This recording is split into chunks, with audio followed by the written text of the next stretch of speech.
আসসালামু আলাইকুম ইব্রান, আশা করি সবাই ভালো আছেন।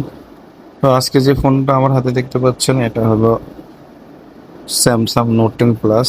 এক সময় অনেক ফেমাস একটা সেট ছিল, যদি এখনো মোটামুটি ভালো চাহিদা আছে। তো এটা একটা ভাই রিকমেন্ড করে পাঠাইছে। তো ওনাকে বললাম যে এটা তো অনেক আগের ফোন, দামি ডিসপ্লে লাগাবেন না কম দামি? বললো যে আমাকে অরিজিনালটাই লাগাই দেন। তো আমরা এটা খুলতেছি, খুলে এখন অরিজিনাল ডিসপ্লে একটা এটাতে ইনস্টল করব। তো অলরেডি যে অরিজিনাল ডিসপ্লে নিয়ে আসছি, এখন এটা চেক করব।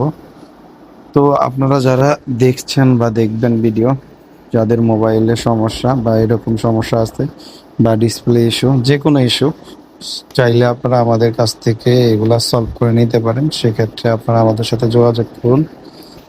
আমরা ডিসক্রিপশনে অথবা স্ক্রিনে নাম্বার দিয়ে দিব। আপনাদের প্রবলেম আমাদের সাথে শেয়ার করলে আমরা যথেষ্ট পরিমাণ আপনাদেরকে ভালো একটা সাজেশন দেওয়ার চেষ্টা করব।